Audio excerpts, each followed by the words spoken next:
전쟁은 파괴적이고 수많은 인명피해를 낳습니다.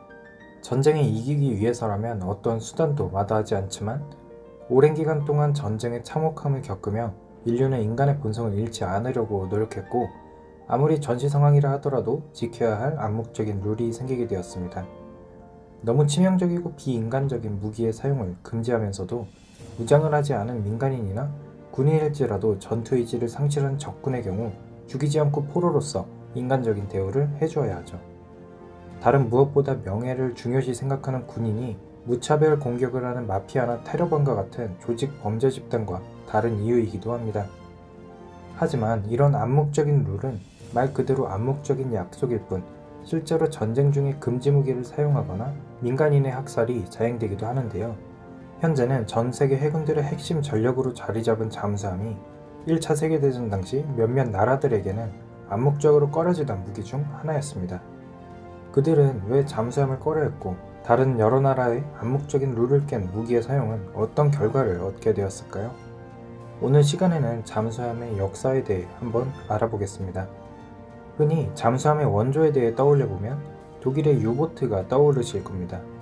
저 또한 세계사를 배울 때 독일의 유보트에 대항할 전력이 없어 연합국에 막대한 피해를 입혔다는 것을 읽을 때만 하더라도 기술의 독일이 개발한 신무기가 전쟁의 판도를 바꿨던 줄로만 알고 있었지만, 잠수함은 생각보다 더 오래전에 개발된 무기였습니다.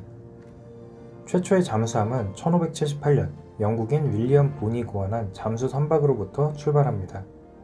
선체 하단부에 물을 채워 배의 중심을 지켜주는 밸러스트 탱크가 적용되고, 선체 좌우면에 구멍을 뚫고 가죽 주머니를 부착하여 물의 양을 조절하며 배의 무게를 조절했죠.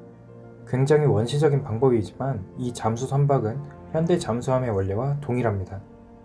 잠수함은 항해를 할 때 물의 밀도를 이용하는데, 이전의 배에 관한 영상에서 물보다 높은 밀도를 가지고 있는 철로 된 배가 물 위에 뜨는 방법을 설명하며 선체 내부를 공기로 비워놓아 전체 밀도는 물보다 낮아지게 되어 뜰 수 있다고 이야기를 했었는데요. 잠수함도 마찬가지로 선체 내부 공간을 공기로 채우면 뜨고 그 자리에 물을 채우면 가라앉게 됩니다. 그런데 물의 밀도는 수심이 깊어질수록 높아지기 때문에 잠수함 내부의 물의 양을 조절하여 잠수함 전체의 밀도를 결정하게 되고 바닷속 특정 수심에 떠다닐 수 있게 되는 것이죠. 잠수함이라는 것의 개념은 나왔지만 이후 수백 년 동안 잠수함은 사용되지 않았습니다. 가장 큰 이유는 잠수함을 구동시킬 만한 동력원이 없었기 때문인데요. 1776년 미국 독립전쟁 때 적국의 배 밑바닥에 구멍을 내기 위해 고안된 잠수정 터틀과 1863년 남북전쟁 때 사용된 헐리함은 모두 사람의 발과 손의 힘으로 구동이 되었는데 굉장히 비효율적이고 작은 해류에도 방향을 잃기 일쑤였습니다. 따라서 수상에 떠있는 구축함에 비해 나은 점이 없던 잠수함은 가솔린 및 디젤 기관과 전기가 개발되는 19세기 후반까지 약 100여 년간 역사의 수면 밑에 잠들어야만 했습니다. 긴 잠을 끝내고 내연기관을 장착한 잠수함인 홀랜드호가 1897년 미국에서 세상에 처음으로 모습을 선보였습니다. 수상에서는 내연기관을 돌리며 항해와 동시에 배터리를 충전하고, 수중에서는 충전된 배터리로 움직였는데 이는 동력원이 가솔린이었다는 것을 제외하면 현대의 디젤 잠수함과 동일했으며 성능 또한 준수했죠. 그러나 이런 잠수함을 비신사적이고 야만적인 무기라고 폄훼한 나라가 있었는데 바로 영국입니다. 당시 영국의 해군력은 세계 최강이었으며 적에게 모습을 드러내지 않고 은밀히 타격하는 잠수함의 존재를 깎아내렸습니다. 사실 영국은 1800년대 초 이미 잠수정 전력을 보유했었고 무기와도 맞췄지만 야간에 잠입하여 몰래 격침시키는 것을 탐탁지 않게 생각해 작전을 수행하지 않았는데, 당시 이런 분위기는 몇몇 국가들에게서도 나타났죠.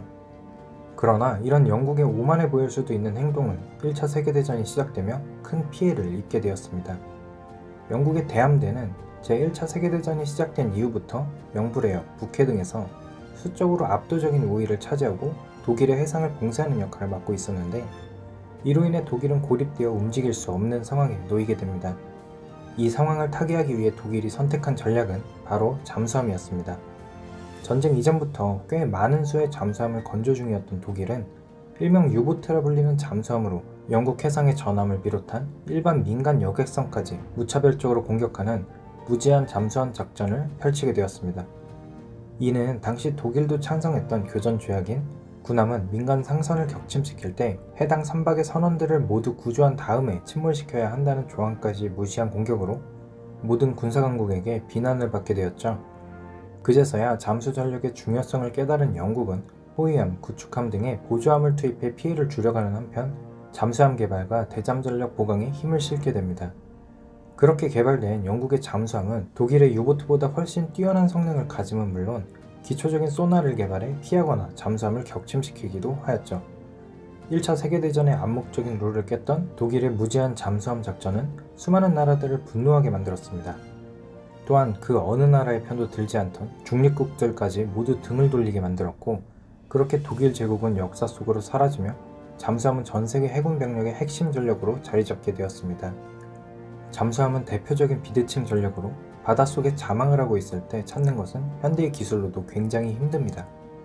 소나와 같은 수중 음파探지 방법으로 찾아낼 수도 있지만 정확도가 그리 좋지 못하며 마음먹고 숨어있는다면 탐지하는 것이 거의 불가능할 정도인데요. 그런데 발전된 현대의 기술로도 탐지를 해내지 못하는 잠수함을 1차 세계대전의 영국군은 어떻게 격침시킬 수 있었을까요? 만약 독일의 잠수함이 계속 바닷속에 숨어 작전을 수행했다면 침몰하지 않았겠지만 우리가 생각하는 잠수함의 모습과는 다르게 물속에서 항해할 수 있는 시간은 제한적입니다. 최근까지도 잠수함의 동력원으로 많이 사용되는 디젤 기관의 경우 일정 시간마다 수면 위로 올라와 산소를 공급받아야만 하는데 이때가 잠수함의 가장 취약한 때입니다. 1차 세계대전 당시 사용되었던 독일의 유보트는 초기적인 형태의 잠수함으로 일정 기간마다 수상으로 떠오른다기보다는 수상에서 대기하다 적을 발견하면 수중으로 들어가는 형태였기 때문에 수상에 올라와 있는 상태에서 많은 잠수함들이 격침되었습니다. 그런데 이러한 문제는 현재 우리나라가 보유하고 있는 잠수함들도 마찬가지입니다. 다만 다른 점은 그 시간이 이전의 잠수함보다 조금 더 길다는 것이죠. 이런 문제점을 해결하기 위해 2021년 8월 취역한 도산 안창호 잠수함의 경우 기존 디젤 엔진의 단점을 보완한 AIP라는 기술이 탑재되어 있지만 이 또한 자망 시간을 조금 더 늘려주는 것에 불과합니다. 그런데 핵잠수함은 어떨까요?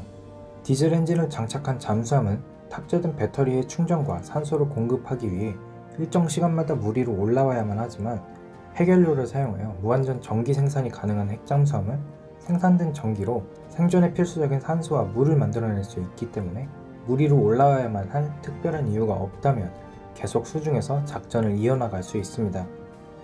또한 디젤 잠수함에서 큰 부피를 차지하던 연료 탱크가 사라진 공간에 식량과 무장뿐만 아닌 편의시설을 더 갖출 수 있어 잠수함 승조원이 더 오래 버틸 수 있죠. 우리나라도 이런 핵잠수함의 장점을 알기 때문에 도입을 추진한다는 기사들이 가끔 올라오고는 있지만 실제로 추진이 되고 있지는 않은 것 같습니다. 그런데 얼마 전 북한이 핵잠수함을 보유하겠다는 선언을 했는데 우리나라도 이제는 핵잠수함을 보유할 때가 되지 않았나 싶습니다. 그럼 오늘 영상은 여기까지입니다. 다음번엔 더욱 흥미로운 영상으로 다시 찾아뵙겠습니다. 감사합니다.